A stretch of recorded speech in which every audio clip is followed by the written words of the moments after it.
বিশ্বে প্রথমবারের মতো এমন একটি আইন কার্যকর হতে যাচ্ছে যা বদলে দিতে পারে পুরো সোশ্যাল মিডিয়ার ভবিষ্যৎ। সম্প্রতি অস্ট্রেলিয়ায় নেওয়া হয়েছে এক নতুন সিদ্ধান্ত। 16 বছরের নিচের আর কেউ ব্যবহার করতে পারবে না সোশ্যাল সাইট। 10 ডিসেম্বর মধ্যরাত থেকে ইনস্টাগ্রাম, ইউটিউব, টিকটক সহ সব প্ল্যাটফর্মের ক্ষেত্রেই এ নিয়ম কার্যকর করা হবে। ফলে 10 লাখেরও বেশি সোশ্যাল অ্যাকাউন্ট ব্লক করতে হবে, না হলে গুনতে হবে $33 মিলিয়ন পর্যন্ত জরিমানা। এটাই বিশ্বের প্রথম এমন আইন, আর তাই বিশ্বজুড়ে শুরু হয়েছে তীব্র আলোচনা।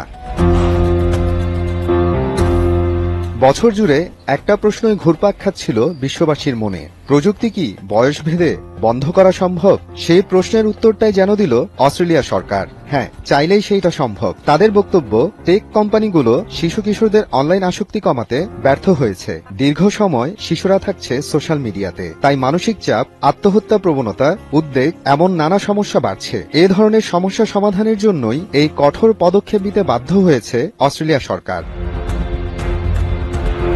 কয়েক বছর আগে ফাঁস হওয়া মেটার এক অভ্যন্তরীণ নথিতে দেখা যায় ইনস্টাগ্রামে বাড়ছে কিশোরীদের শরীর নিয়ে নেতিবাচক কন্টেন্টের সংখ্যা। এতে তাদের মধ্যে আত্মহত্যার ঝুঁকিও বাড়ছে। ভুল তথ্য, ঘৃণা ছড়ানো এবং সহিংস কন্টেন্ট প্রচারের কারণে অতীতেও তোপের মুখে পড়েছিল বিভিন্ন সোশ্যাল মিডিয়া। ফলে বিশেষজ্ঞ, আইন প্রণেতা, অভিভাবক এবং শিশুদের পক্ষ থেকেও সোশ্যাল মিডিয়ার বিরুদ্ধে শোনা যাচ্ছে তীব্র সমালোচনা।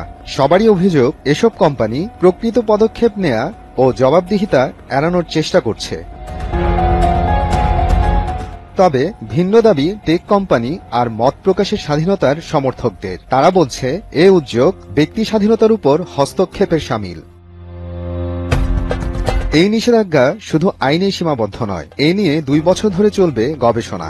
স্ট্যানফোর্ড বিশ্ববিদ্যালয় সহ 10 জন গবেষকের একটি দলকে এ দায়িত্ব দিয়েছে অস্ট্রেলিয়ার ই-সেফটি কমিশন। তারা হাজার হাজার কিশোর কিশোরীর উপর এই আইনের প্রভাব বিশ্লেষণ করবে। অস্ট্রেলিয়া এখন বিশ্বের প্রথম লাইভ পরীক্ষাগার, যেখানে দেখা যাবে প্রযুক্তিকে সত্যিই বয়সের দেয়ালে আটকে রাখা যায় কিনা। শুরুর তালিকায় রয়েছে 10টি বড় প্ল্যাটফর্ম। ইউটিউব, ইনস্টাগ্রাম, টিকটক সহ অনেকেই এই আইনের প্রতি সম্মতি জানিয়েছে। শুধুমাত্র এক্স বলছে এটি নাকি অস্ট্রেলীয়দের ইন্টারনেট নিয়ন্ত্রণের গোপন পরিকল্পনা। নিষেধাজ্ঞা কার্যকরের জন্য বয়স যাচাই করা হবে 3 ভাবে: অনলাইন ব্যবহারের ধরন দেখে বয়স অনুমান, সেলফির মাধ্যমে বয়স বিশ্লেষণ, পরিচয়পত্র বা ব্যাংক অ্যাকাউন্টের তথ্য মিলিয়ে বয়স নির্ধারণ। যদিও সরকার অর্থায়িত একটি ট্রায়াল রিপোর্ট বলছে বয়স যাচাইয়ের প্রতিটি পদ্ধতি প্রযুক্তিগতভাবে সম্ভব হলেও কোনোটিই একদম নিখুঁত নয়। $22 একটি হ্যালোইন মাস্ক দিয়েই সম্ভব এ প্রযুক্তিকে ফাঁকি দেয়া। তাছাড়া অধিকাংশ অস্ট্রেলিয়ানই সোশ্যাল মিডিয়াকে ব্যক্তিগত নথি দিতে রাজি নন। তবে বেশিরভাগ কোম্পানি বলছে 16 বছরের নিচের বিজ্ঞাপন থেকে তারা খুব বেশি আয় করে না। ভবিষ্যতের ব্যবহারকারী কমে যেতে পারে, এটাই তাদের বড় ভয়। এদিকে সরকার বলছে আইন কার্যকর হওয়ার ঠিক আগ পর্যন্ত 8 থেকে 15 বছর বয়সী 86% অস্ট্রেলিয়ান সোশ্যাল মিডিয়া ব্যবহার করত। So he's generally quick to put down his dinner to rush back off. যোগাযোগ বিশেষজ্ঞদের মতে সোশ্যাল মিডিয়ার অবাধ প্রকাশের যুগ শেষ হতে চলেছে। এই নিয়ম যদি আগে থেকেই থাকতো তাহলে আজকের সমস্যাগুলো হয়তো তৈরিই হতো না। অস্ট্রেলিয়ার আইন এখন শুধু শিশুদের নিরাপদ রাখা নয়, এটি প্রযুক্তি ও সমাজের সম্পর্ক নিয়ে এক নতুন মহাপরিকল্পনা। It's trying to just get him to see that, but it's so hard as a parent to educate your child.